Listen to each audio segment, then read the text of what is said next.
This is a demonstration, visualization of the last problem on your your second practice exam.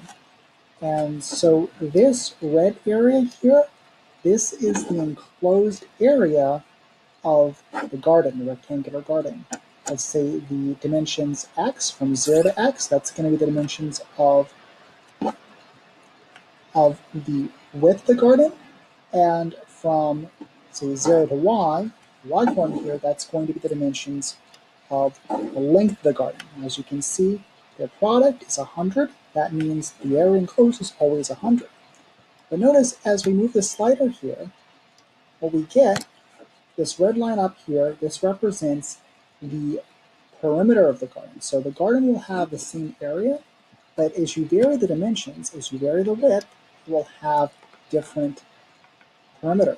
And as the perimeter varies, there's only one value, only one dimension where the perimeter is minimized. And that's when the width is equal to 10 units.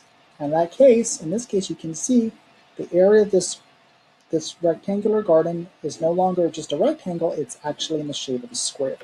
That means the width and the height, or the width and the length, have the exact same value. So in this case, the width has length 10, height has length 10, 10 times 10, of course, is equal to 100.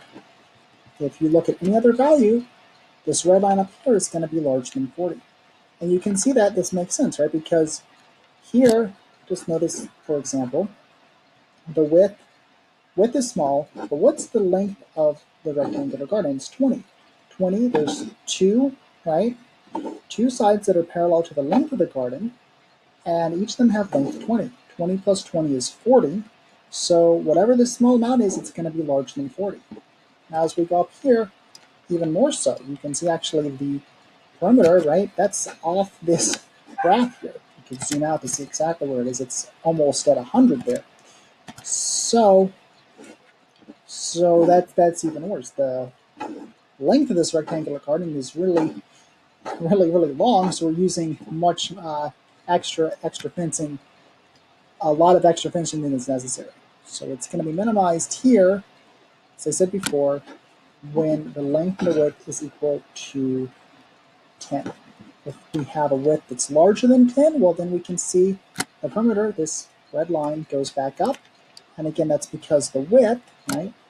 This width is long here. Let's say here, again, the width, two sides that are parallel, two sides of the garden that are parallel to have the same length, have the same width. So that gives you a total of 40 unit lengths of fencing. And then this, whatever this little bit is, it doesn't matter. It's going to add up to something that's larger than 40. And that's where it's minimized here. When both the width and the length of the garden have length 10, the value of the perimeter, this perimeter value, is equal to 40.